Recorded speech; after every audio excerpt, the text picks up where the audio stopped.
Well, happy Sunday, I guess you could say. It's the Bet Alliance of the Detroit podcast. It's another not so victorious Sunday. Um, Just call these bloody Sundays now.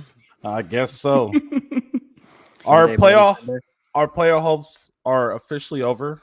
We called it though. We're not a playoff team, and we don't have to worry about going to playoff team. Our goal now is Rose Bowl, hopefully New Year's Six. It's kind of funny because I was kind of scrolling through our YouTube reels and it was a clip of me saying we need to get better and there's a lot of stuff we need to fix because when November comes, man, we're going to go through a grinder, right? And then back earlier, I was like, our first test is going to be Utah. And then our last podcast, I said, one thing Utah is going to come in and do is they're going to be tough as nails. I was wrong on one thing is just the fact that our grinder starts now, and it's the end of October. I was a couple of weeks off. Last night, I will say this. I will say this about last night. The defense played better. The defense played like they had a chip on their shoulder. Those dudes are flying around. Those dudes are playing like they had something to prove. And I am 100% happy with the effort that came from the defense. The offense was a little. The first couple of drives, what was it? 5 drives, touchdown. Another one was a couple, like 6 drives and a touchdown. Offense, the first couple of drives was excellent, right? And it kind of stalled, and it stalled on both ends, and that happens, right? And we always say there's going to be games where, in fact, this game we didn't even need Caleb. Technically, we didn't need Caleb. If we would have kept running the ball, we would have been dominant. Like 200 yards in this game for Caleb would have been perfect. He had, what was he? Let me look it up right. I was just looking at it. He was 24 for 34. I think the 34 attempts is a little bit too high for a game, for that game last night. You know what I mean? Man, I am so disappointed to, not to, I'm so disappointed of Lincoln Riley's, like, stubborn. I'm so disappointed by Alex Grinch. Ryan, I sent you guys a text and I said, you guys keep the questions coming in and we'll get to them. But I sent you guys a text in the group chat yesterday. I said, this drive right here tells the story of USC's defense, changes the stories for USD defense for the rest of the year. And they did excellent. They were doing good. That roughing the passer call, it is what it is. And like I was watching the game with my wife and my son, and I told him, how do you change that? Like, how do you ask the suits? How does a guy who's 300 pounds, who's jumping, changes his centrifugal force in the air and not hit the quarterback?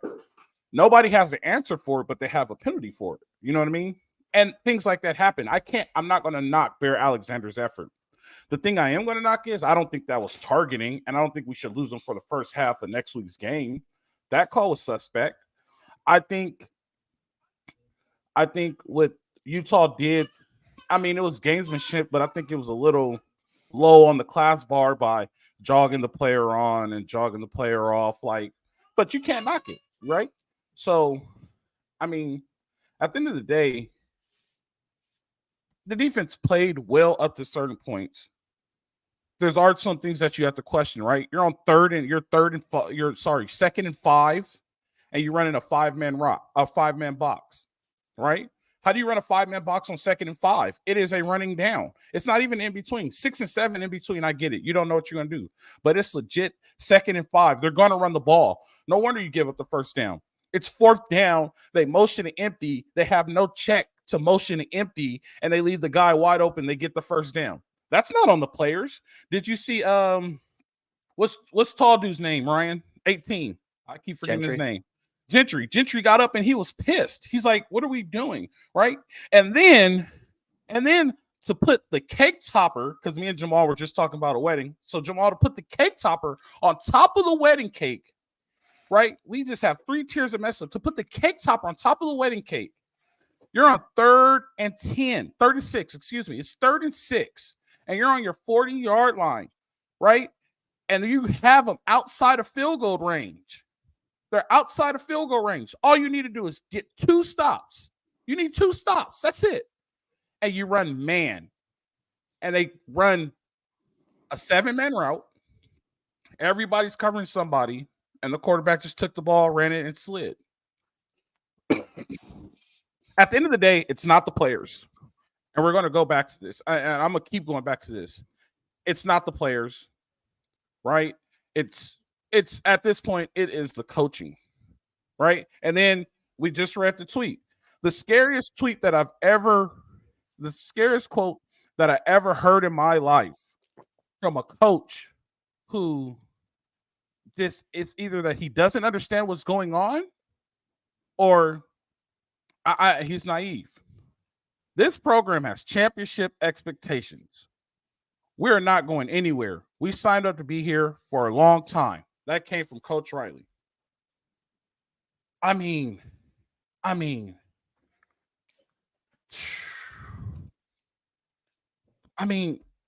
do we change it? Right? How do we change it? This game should have been. It might have only been 1 by 3. They might have not covered, but we should have walked out. We should be here today saying, "Man, we've escaped that one." For the most part, I will say this: that was a cleaner fourth quarter than we've seen them play in a long time. Caleb had the blunder with the fumble. Things happen. I can't get upset about him about that. But why did we stop running the ball? That should have been the main question in the press conference yesterday. Why do you stop running the ball? You had 100+ yards at the half against the number 1 defense in the Pac-12. You were able to run the ball on them. Why are we stop running the ball? There's a lot of questions I just don't understand. And I mean, what do you guys? I'm just saying all. What do you guys have to say about this? One of you guys could take it away, and then we'll hop to the questions. Uriah, I'll let you start. I mean, I don't really know where it's hard to say where the state of this program is. It's weird. Here we are, 6-2, 8 games in, and this program feels worse than last year. I mean, there's been a definite regression. Last year it was 4 stops, right? That was the theme. Defense just get 4 stops. We know what they are. We know they're not good. Get us 4 stops. We know the offense is going to ball out. Well, now the defense at times looks a little more competent. They're still not good in clutch, but the offense has regressed mightily. I mean, 2 touchdowns on the first 2 drives, 5 straight punts and a fumble were the next 6 possessions with the half sprinkled in there. And, Utah's defense is the 9th ranked defense, the best in the Pac-12. So give them some credit, but the offense, we could sit here and talk defense all we want. It is what it is. We know what this defense is. I mean, it's just not a good overall defense. So we shouldn't be sitting here surprised that they lost the game in that manner. I don't think, because you could see it coming from a mile away.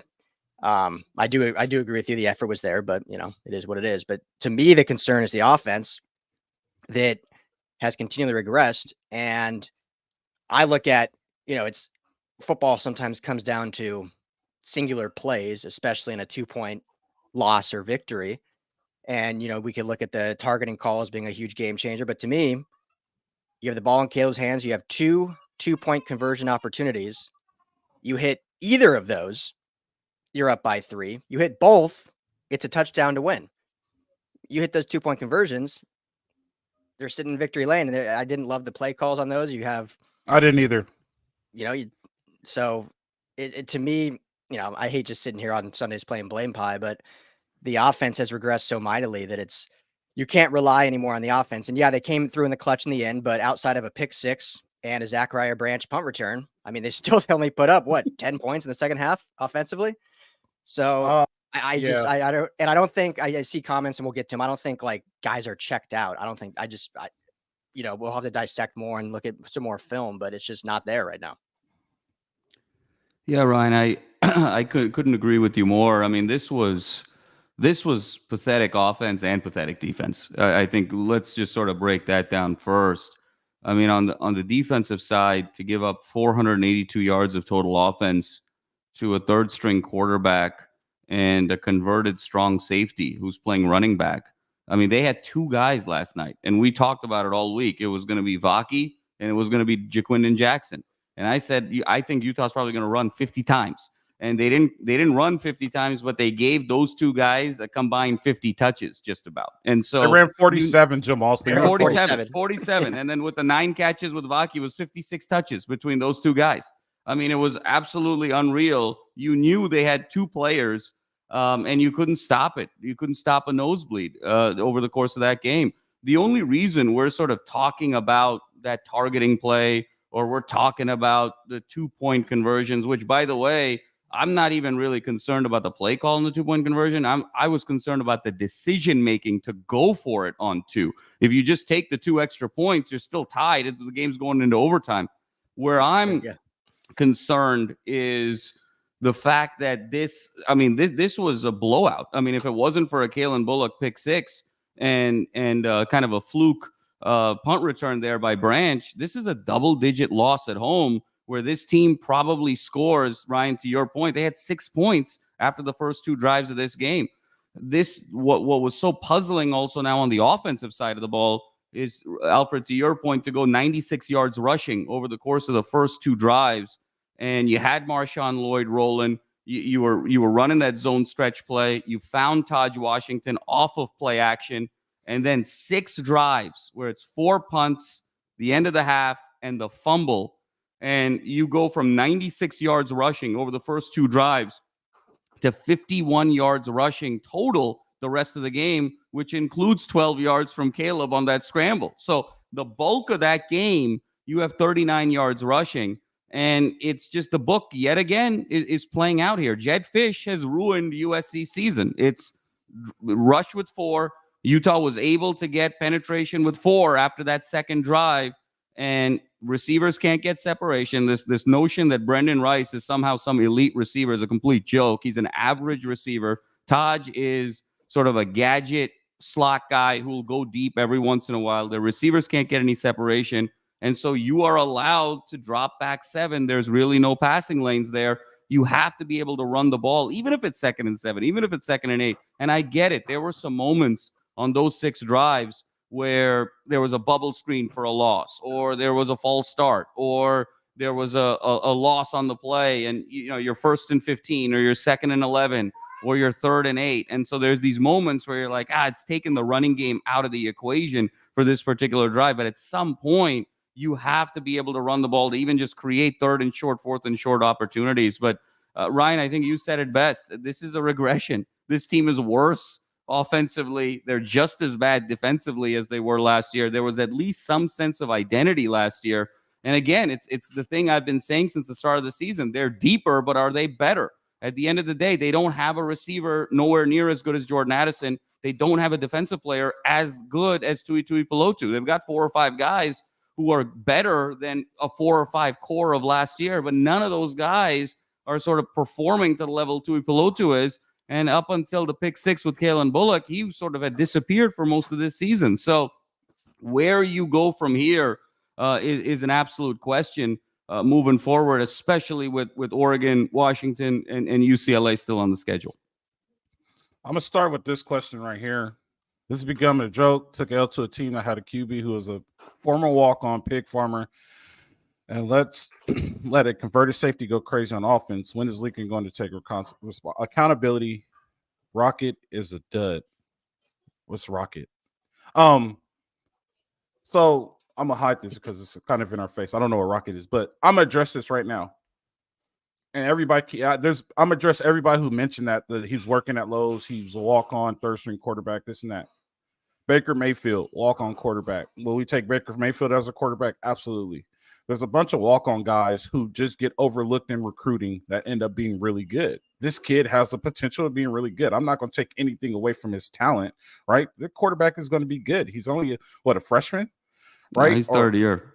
He's a 3rd year. So, I mean, he has the opportunity. Fred, the one thing I will say, and I'm never going to diminish anyone's talent, on an opposing team. That kid played his heart out. Okay, yeah. And that scramble, we can talk about defensive schematics all day long. He wanted it more than the 11 guys on USC. I mean, to be able to make that scramble down the right sideline, there were guys who had an opportunity to get him, dive for him, trip him, do whatever you got to do to sort of stop him, even take a penalty.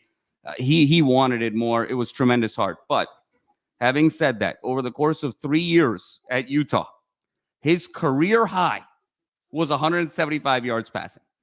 And last night, with no receivers, he had 235 yards passing. He a guy who never had a career 200-yard game, and you don't even give him any receivers, and you don't even give him their all Pac-12 tight end in Keithy, and all he has is a converted strong safety to throw to out of the flat on wheel routes and on inside slants, what the Niners run with McCaffrey all day long. That was his only option, and a little shovel pass to some jet sweep guys. He had 235 yards. So I will tell you this, at Jamal. the end of the day, Fred, we can talk about, one play scheme here and one play scheme there. This is a systemic problem, this defense. And it's getting to the point where every week we're giving a guy a career game. I mean, you go from Dalton Kincaid last year to Spears with Tulane, the QB of San Jose State. You look at Cowing. You look at Fafita. You look at the freshman wide receiver of Colorado. Now you look at Vaki. Every week, somebody's getting a career game off of the USC Trojans, and then those guys kind of disappear the rest of the season. So we can talk about scheme all we want on a play here and a play there, but this is more than just scheme. This is a systemic problem. This is a cultural problem with this defense, and now this cultural problem is spilling into the offense. I will say this. So on that first touchdown, they have the linebacker playing run and pass, right? So he's reading run first, and Vahi's already not Vahi, but what's his name? The running back, the safety. Yeah, it was Vaki. You're talking about that wheel route on that first touchdown? Vaki's already taken off, and the dude's like, oh, snaps, I got to go cover him too. Like, that's what I always go to. Like, they're not putting their players in the best situation possible to win. You have him playing run and covering pass, and before you know it, oh, I got to go cover this. Other than that, he was wide open. And then they went back to it and didn't make the adjustment and ran the same thing. Like, that's not the player. You know what I mean? That's not the player. That is a scheme, right? And it's the problem is I feel like it's not being corrected.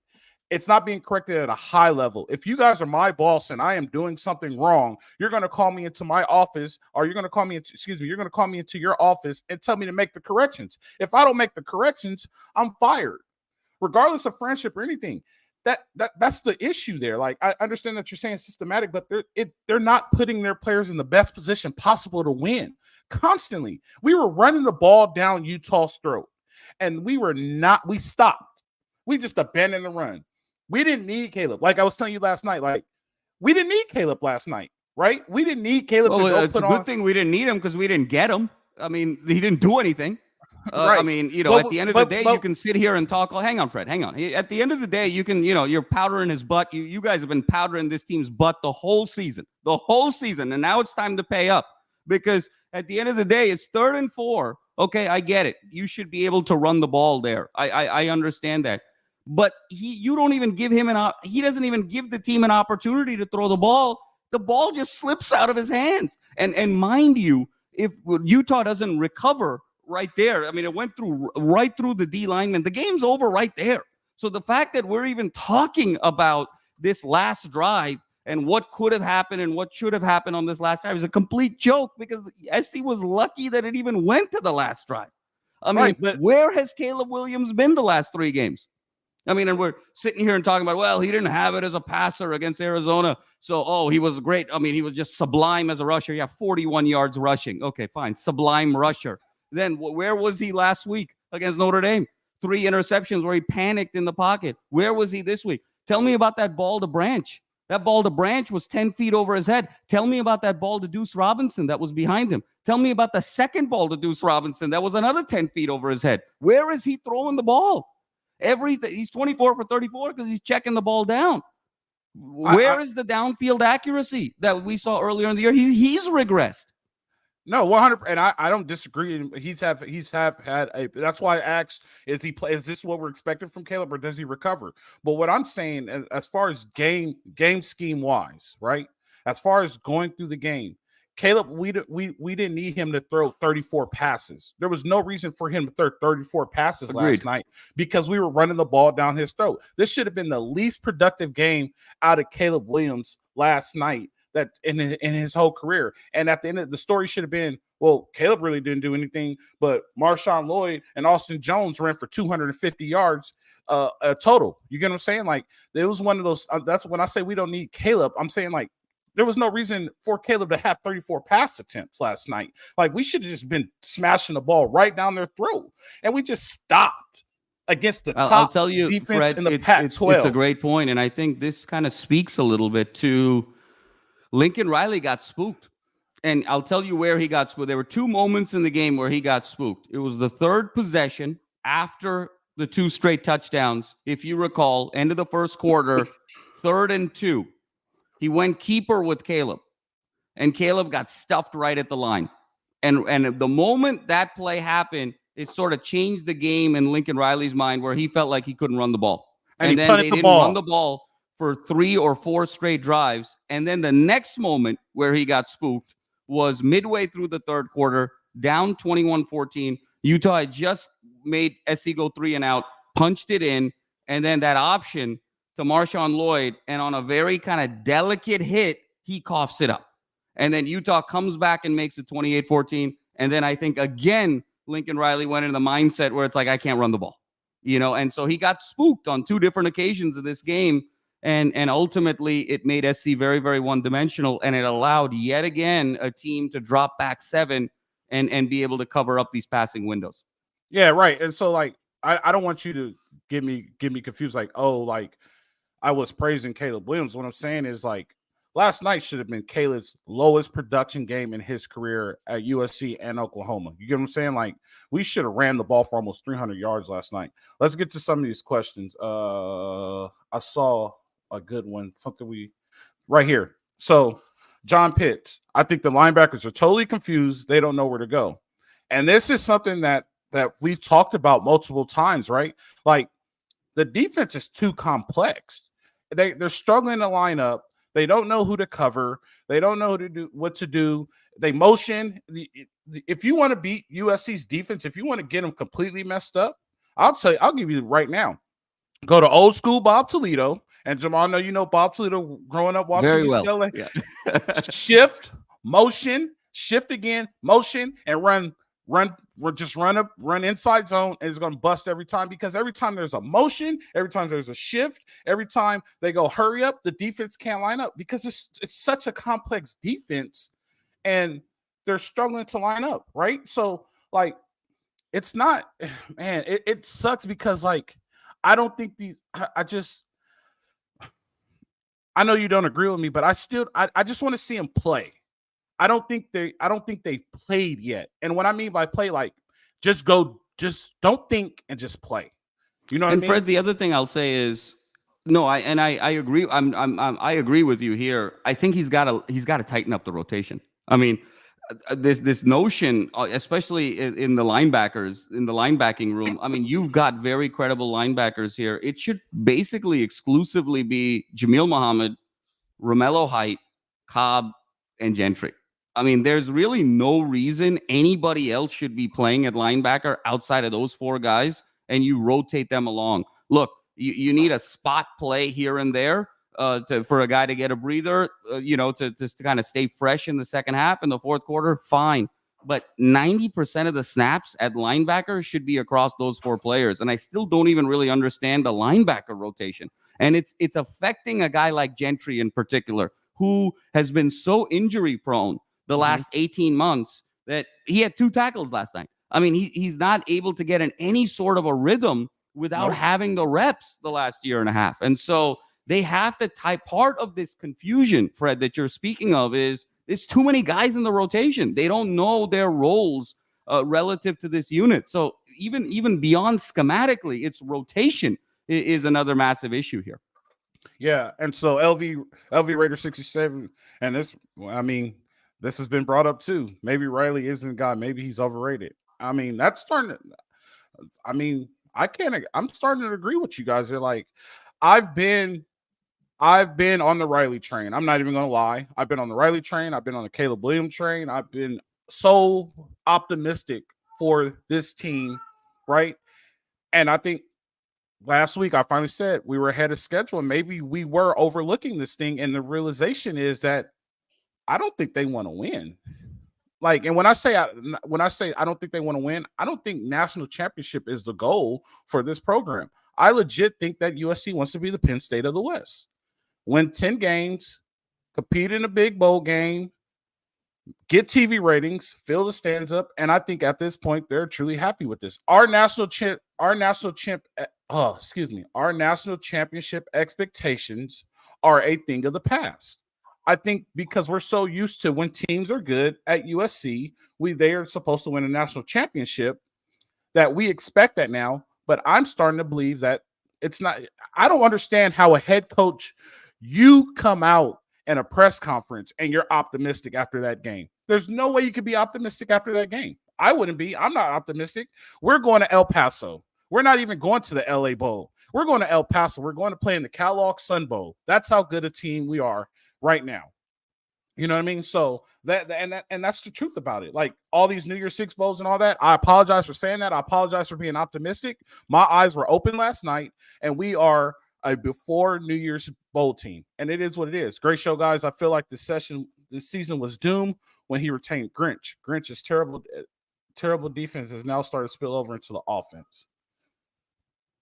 I think, and I'll let you guys comment on this too. I just think that, and Jamal said it too, I think that the book is out on how to stop Lincoln Riley. It's easy. You know what I mean? Like the book is out, and Lincoln Riley being an air raid guy, they get so stubborn and stuck in their ways that they don't want to change. They need to make change. Run the ball. You're proving you can run the ball. Just become a running team. So what do you guys think about that? Right. I've been talking a lot. I'll let you go. Ryan's enjoying the show.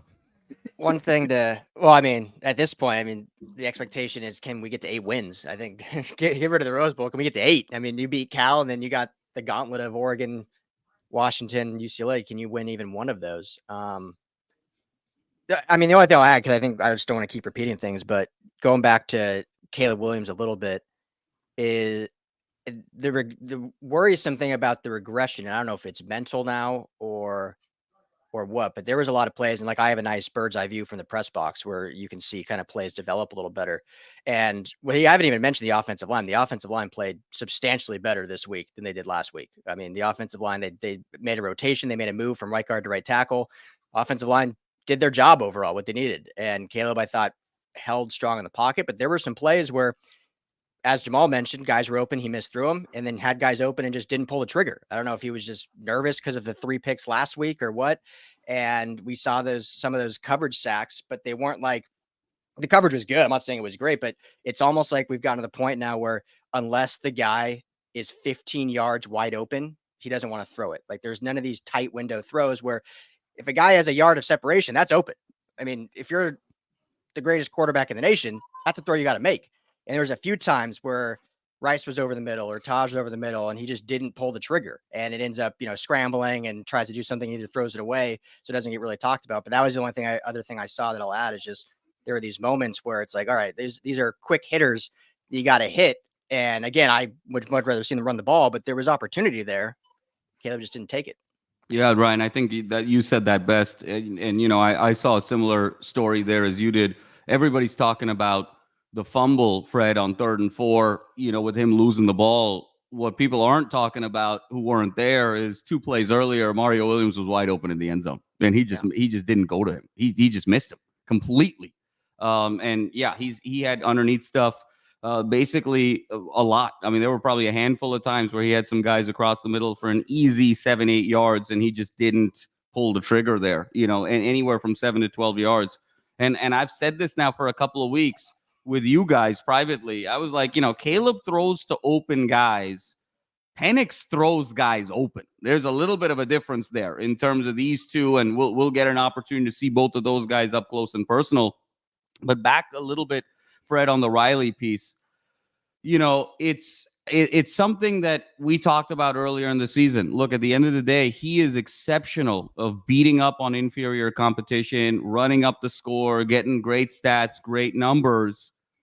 1-4, okay, in bowl games. 0-3 in the CFP. He lost the Bedlam game to get into to even open the door for USC.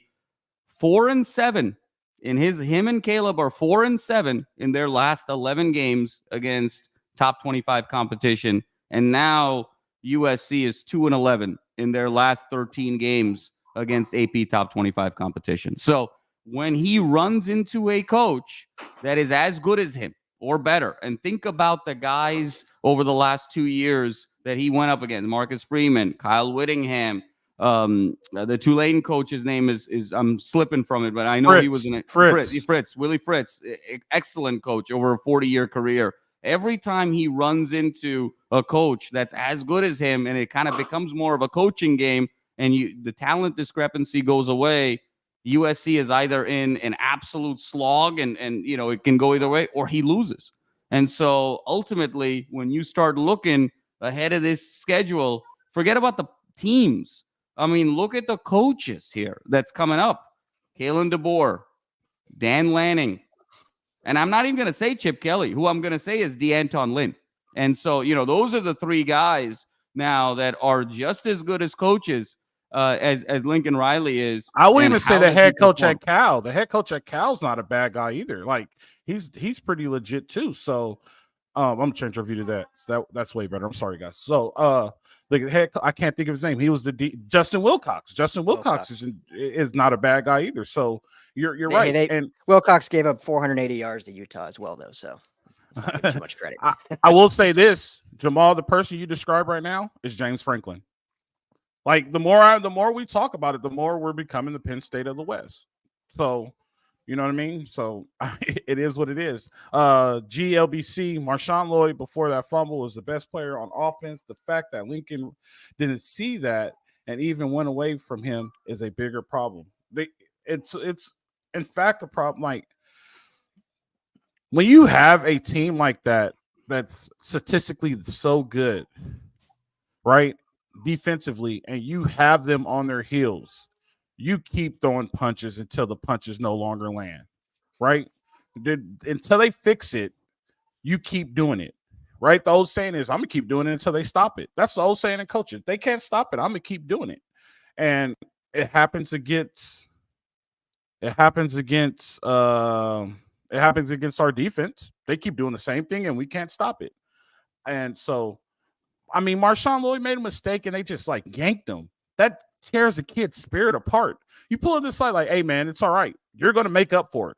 You know what I mean? You already scored a touchdown. You're going to make up for it. We're going to keep giving you the ball, and they just stop. Another thing I just want to – you're on 3rd and 2 or 4th and 1, like you said, Jamal, and you run the punt team out there. Go for it.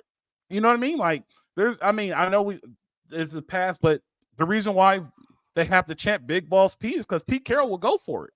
You know what I mean? Like, go for it. Like, like, there was twice where it's like, all right, we got to go for it here. He runs the punt team out there. Like, what are we doing? You know what I'm saying? Like, can I make one other point, Al, that's a little different, not necessarily about the game? And I think we'll get into it more tomorrow on our recap show, or we should. Yeah. So when leaving and going to the press conference, this was the most that I can remember. And obviously it's the biggest game at home so far this year, so it could be the same against Washington, but the most recruits and recruit families I've seen at the Collie this year. They showed them on TV. And so knowing all those recruits witnessed what happened last night, it's not a good thing for the program. So I will play devil's advocate, right?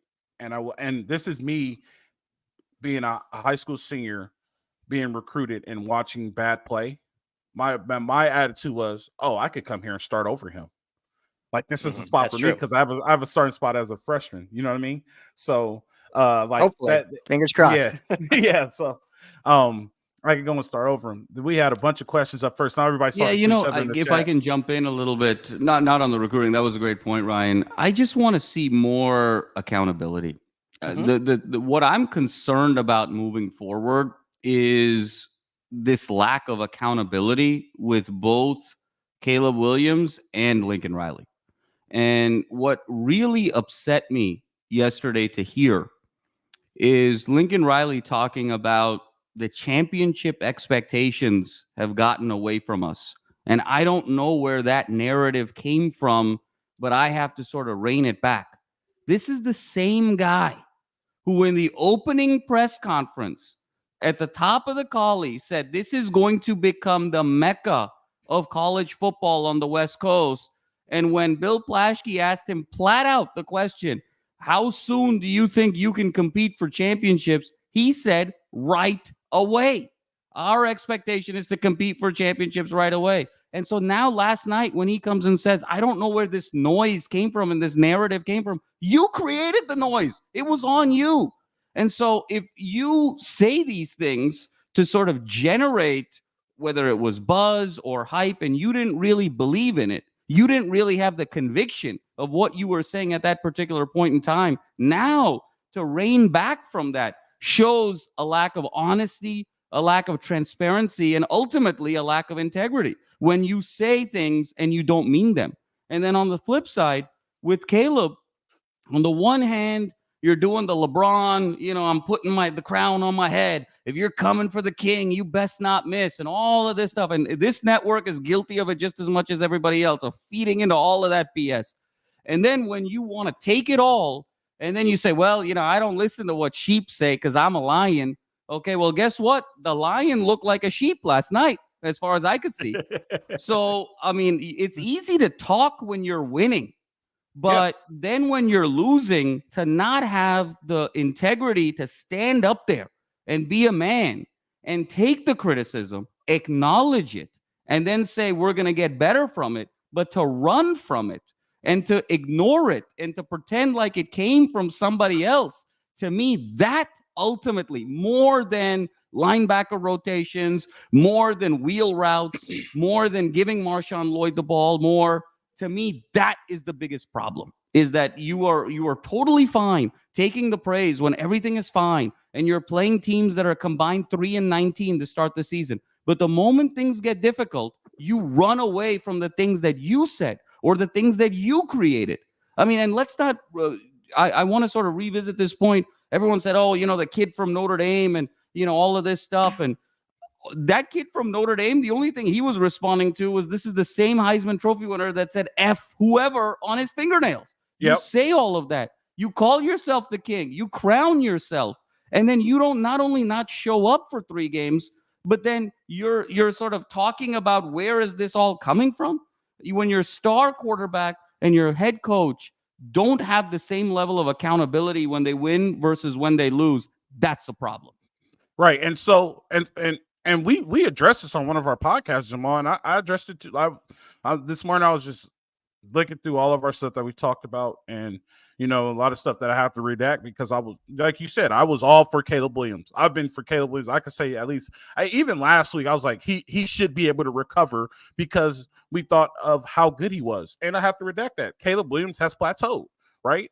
And so I also said, like, there needs to be a change made, and it needs to be. We also said we need to flip the switch. This is a game that needs to flip the switch. The switch didn't flip. You know what I mean? Like, that comes from the top. That comes from the head coach. And Candace talks about this all the time.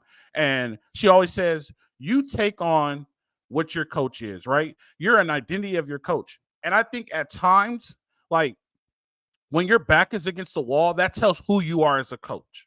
If I was in this situation after Notre Dame, let's just say I did get taken behind the barn shed and I'm the head coach at USC. Back to the basics practice. We're tackling at least up until Thursday. You know what I mean? Like, there's no shells. Like, we need to become tougher. We need to become a better football team. We need to start changing our language. We need to become way better. Maybe the model that you set as a team, the longer the game goes on, the better we become. That has not proven true yet. Right? Every time the game gets longer, you become worse. Are you not re-emphasizing what you're telling your team? Every time you get in front of a press conference, and last night, Notre Dame, Arizona, you act like, oh, it's okay. We're just going to brush it under the rug. No, you can't brush that under the rug because you need to change it. You get what I'm saying? You're keeping all these people out of your practice. Maybe you do need to open the practice because we need to see what you're doing. You know what I mean? Like, it's starting to become unacceptable as a head coach. Maybe you are, and I just saw this in the comments, maybe you are offensive coordinator, because I can tell you this much. Lane Kiffin, Steve Sarkisian, they might have botched their first head coaching jobs, but they understand what they did wrong, and they've gotten better. You get what I'm saying? Sark is on the way to trying to get his team to a college football playoff. One loss, and he's trying to get back with Oklahoma. Sark needed 1 year, and he's gotten better. Lane Kiffin had multiple head coaching stops, and he's gotten better. We're talking about Ole Miss. We're talking about Texas. Lincoln Riley is not getting better. Like you said, Jamal, Lincoln Riley does not want to be accountable. How are you going to say all this stuff? We're going to win a championship. The expectations are here, this and that. And then when you don't come true, you're like, oh, well, I didn't ever said that. You don't think your players are going to imitate that? Now your star player is saying, oh, I don't know where all this pressure is coming from. You should have told him to take Notre Dame off his nails. You should have told him to everything that was put on. If you want to paint your nails, that's fine. But stop disrespecting the other team. But then you say in your press conference, we respect every single team and this and that, blah, blah, blah, this and that. You know why Caleb is allowed to say that? Because the head coach gets into a press conference like last night. Oh, these are two hard-fought teams. This is a heavyweight match, blah, blah, blah, this and that. No, it was not. That's not true. It should have never been a heavyweight match. It should have been a heavyweight versus a light heavyweight because you should have kept punching them in the mouth. But, oh, yeah, well, we're just going to get better. We're still here. It's okay, guys. No, it's the pats on the back after doing something wrong. If I tell a child that you're wrong, but, oh, it's okay, and then all of a sudden they do it again, oh, it's still okay, you're going to get these results. And it's starting with Lincoln Riley. And the problem is, I'm not even a big money alumni, right? When the big money alumni start to see it, hey, guess what, Lincoln? They're going to call for your head. You get what I'm saying? Like, you think you're in a cush place because, oh, as long as we win 10, we're okay. As long as we're playing at New Year's 6, we're okay. As long as we win a Rose Bowl, we're okay. But what did I say in the podcast? I said, that's not going to last for long. Now you're putting a product on the field that as the same product as the guy that you replaced. You're not putting a good product on the field, and that needs to change. And if you don't change it, then you're going to get changed. And I don't think he understands that. I think he's so arrogant and he's so caught up. I think he's so much in his bromance with Cliff Kingsbury and Alex Grinch and all of his buddies. If I'm leaving Oklahoma and I'm taking a new job, I need a change. I can't bring everybody with me. I'm only going to bring the guys that matter. That's the strength coach and the O-line coach. Everybody else you need to interview, and you kept Dante on your staff. You still have the same problem. And I don't think he's understanding that. You have the same problem that you had in Oklahoma. You kept Dante on your staff. You have the same Clay Helton problem. You need to shake it up, and you need to fix it. If you don't fix it, you're going to be at another job. You will get your contract, and once your contract is up, don't be surprised when Carol Folt says, oh, no, it's time to renew. We're not going to renew you. We're going to go find somebody better because there's a lot of better out there. You get what I'm saying? Like, it's the culture. When you get to the root problem of it, it's the culture, and there's a culture problem at USC, and he does not want to fix the culture. If you don't fix the culture of your football program and you keep patting on the back when something goes wrong, you're sitting up there coddling Caleb, and Caleb's been disrespectful, right? I'll give you a perfect example. My 9-year-old did disrespectful at school, and the kid wanted to beat him up. You know what I told my 9-year-old? I told him that's what you get. You want to talk, you got to cast a check, right? Caleb doesn't want to cast a check. Lincoln Riley doesn't want to cast a check. And now they're getting beat. And they're like, well, where's all this coming from? I don't get it. Why are you guys acting like this toward? Hey, you just bounced the check. That's insufficient funds. You owe us $25. You get what I'm saying? Like, that's the problem, right? And it's legit, and it's out there, and it's apparent. And pretty soon the boosters are going to catch on. Pretty soon, Carol Folt's going to catch on. Pretty soon, Candace's best friend Jenny's going to catch on. And guess what? LA Times front page head paper. USC is not renewing contract with Lincoln Riley. And he's going to be like, well, where did it happen? Lincoln needs to look in the mirror, have some self-reflection, and figure out that he's a problem, and he created a very bad culture in his program. And if he doesn't do that, he has 2 more years in California, and he better be looking for an NFL job, or he better go look for an offensive coordinator job, because he will no longer be coaching at the Coliseum. Because right now, he doesn't deserve it. One thing I could tell you about Pete, because I played for Pete, Pete was humble. And when we got our butts kicked, Pete will tell you, we got our butts kicked tonight. Pete would come in the meeting room and tell us, we did not play well. We got our butt kicked. The only time Pete was like, oh, well, we played our best was Vince Young. He said, only time somebody will ever beat us is if somebody was greater than us when we play our best. And he said, Vince Young. Other than that, Stanford, when we lost, we got kicked out of practice twice. He said, that's on you guys. You guys didn't practice very well. Oregon State, you guys didn't travel very well. That's on you guys, and that's my fault, and we're going to fix that, and we're never going to have this problem again. Lincoln Riley refuses to fix the problem and act like everything is okay. It's not okay. You're the problem, Lincoln. You need to fix your culture now, or you're going to be unemployed. That's exactly where it is. I'll let you guys regress. I regress. I'm sorry. I've been upset since last night. You guys go ahead and fix it. I'm good. We can end the show there. I'm good. I think so. Fred. I think that's the way we end it. We both got everything we needed to off our chest, and we move forward. But absolutely, I think I'm not gonna sort of belabor the point, but we have to look beyond just the schematics, and you and I have kind of delved into that. But it is cultural. It is systemic. Yeah. So I'm sorry we didn't get you guys questions. We'll get you guys questions next week. Hopefully we do have a true victory Sunday. We had a lot to get off our chest. We'll be recording tomorrow. I saw a comment. You guys are speaking facts. We don't sugarcoat anything. We'll post Tuesday. We're on the radio Friday at 5. It's the Mightier 1090. Ryan's been letting me say the Mighty. He hasn't corrected me once. Mightier 1090 Friday. I just let you do your thing. Friday, 5 p.m. We also post a game review. We got a lot of viewers. We topped this our best Sunday ever, 72. We thank you guys for joining. If you haven't subscribed, please subscribe. Tuesday we'll post. Friday we post. Twitter, LAFB _ USC, all that good stuff. USC gets taken down. Oh, real quick. Let's touch this real quick. Do they stay in the rankings or are they gone?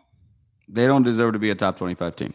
I think they'll stay in the rankings, but they do not deserve to be a top 25 team based on this resume. When your best win is against 4-3 Arizona in triple overtime at home, and you've played 2 ranked teams, and essentially outside of a Kalen Bullock pick 6 and a Zach Branch punt return, you basically got your doors blown off both games. You do not deserve to be a top 25 team. Ryan, they stay in? Yeah, I don't think they deserve it, but Brett McMurphy released his rankings, and he's been one of the more critical ones, and he still had him at 25. So I think they slip in at 25, but they're not a top 25 team, right? Yeah, I think they say 25 also. Yep. All right, we'll close it there. Hey, I appreciate you guys. If you have not subscribed, go to YouTube, subscribe right now. Go follow us on Twitter. Is it USC _ LAFB, Ryan? Yes, sir. USC _ LAFB. Same thing with Instagram, USC _ LAFB. Follow us. We post Tuesdays. We post Fridays. We do Victory Sunday, and we're happier when we win. But we're a little frustrated right now because we've been talking about this for a long time. Hopefully we get all you guys. Hopefully, hit the likes. Thanks, LV Raider 67. Hit the likes also. Hit the likes. Our goal is to try to get to 100,000 subscribers. We're trying to get the gold plaque. So help us get the gold plaque, you guys. You see Ryan's mirror? He's going to move it a little bit to the right. He's going to have that gold plaque up there. Help us get the gold plaque. We thank you guys for all your appreciation. We appreciate you everything you do. This meant to the Salute to Troy Bet Online podcast for a not so victory Sunday. You know how it goes. We'll see you guys Tuesday. Live free, fight on.